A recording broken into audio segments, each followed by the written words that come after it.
Hello, this is New Vision TV and here's the latest. I'm Len Komjisha. The government is mooting a new policy that will compel employers sign contracts with house helps in a bid to guarantee their rights. The proposed policy will also require employers to stipulate the mode and pattern of payment of domestic workers, be it weekly or monthly. The Gender Minister, Janet Mukwaya, said the measures were aimed at curbing exploitation of domestic workers who play an important role in the economy, yet their contribution is never appreciated. Mukwaya said she was moved by the number of maids subjected to appalling conditions who ran to the ministry, forcing her to come up with a policy to guide their employment. She said some maids are paid peanuts. They are denied food and holidays, overworked and not given accommodation. Mukwaya was speaking at the inauguration of the new Medical Arbitration Board at the ministry headquarters in Kampala on Friday.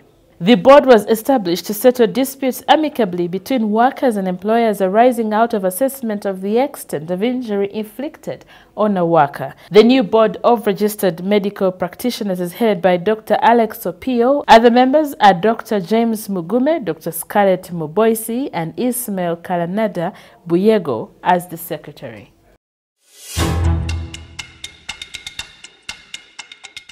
Moving on, veteran economist and development planner Dr. Kisamba Mugerwa celebrated 47 years of service on Friday with tributes from the government and partners for his role in Uganda's development. Kisamba, who has served as chairperson of the National Planning Authority for the past 10 years, bade farewell to staff and friends at a reception held in his honor at the Sheraton Hotel, Kampala. The Prime Minister, Dr. Rugunda, who was chief guest at the event, said Kisamba had been an articulate man since his student days at Mugerwa University. Describing him as good at multitasking, Rugunda said he was awestruck by Kisamba's ability to juggle the roles of a civil servant and going ahead to obtain a doctorate while he served as a minister. Kisamba Mugerwa, 73, has served the country in different roles for nearly 5 decades as a politician, academic, minister, research and development planner. His 3 books launched at the event offer a hint about his legacy. They are A Focused Journey, an autobiography, development planning and human development, and Luero in the Limelight. Dr. Uganda credited Dr. Kisamba Mugerwa with crafting the National Resistance Movement Party Manifesto, whose ideas the government is relying on to improve service delivery.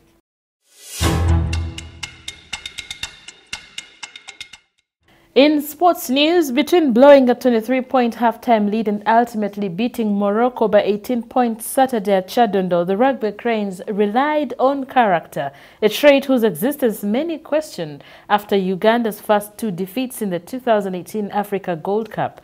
Morocco whittled down Uganda's lead to 4 points, 33-29, after going into halftime looking dead and buried at 37. The North Africans were winning all the duels. Their scrum basically had a pass to the try line, and they were putting extreme pressure on Uganda's shaky lineouts. At that point, only one team was executing its game plan, and it wasn't the one in the hearts of the capacity crowd at Chadondo. The spectre of defeat was very real, but the Cranes dug deep and scored 2 more tries, both beautiful, by the way, to break Morocco's brave spirit. Pius Ogena claimed the Man of Match award, and it was his 2nd try off a sumptuous offload from the returning Ivan Magom that stretched Uganda's lead when Morocco were on the verge of taking the lead. Subsequently, Solomon Okia scored the try of the day, retrieving the ball from a fortuitous clearance off Magom's boot, just as Uganda threatened to turn the ball over in the half. Okia covered 3/4 of the pitch, evading tackles with quick and beautiful feet to touch down and put the outcome beyond doubt. Philip Wokorach, who was a perfect 8 for 8 with the boot, converted the extras to ice it. Wokorach finished with 4 penalties and 5 conversions.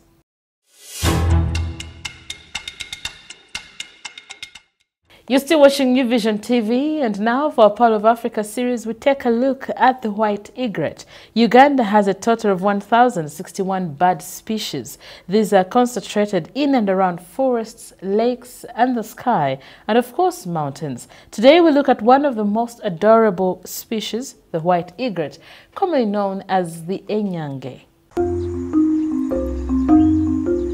The egret is loved and treasured because of its white feathers, which it keeps immaculately clean. In fact, its name, Enyange, is simultaneously used to depict cleanliness.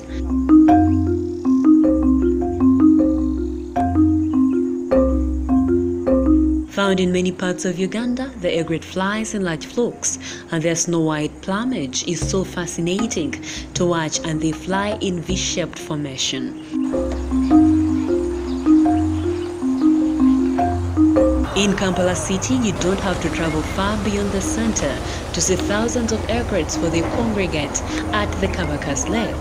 The locals have an old saying that if only the Kabaka wanted to enjoy his royalty to the full, he would only employ egrets to brew his beer.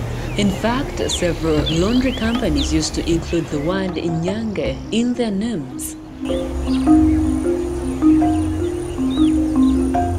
Now for more Pearl of Africa stories, visit our website at www.newvision.co.ug. Our newspaper, The Sunday Vision, is also another home of adventures, so grab your copy every Sunday for Pearl of Africa stories.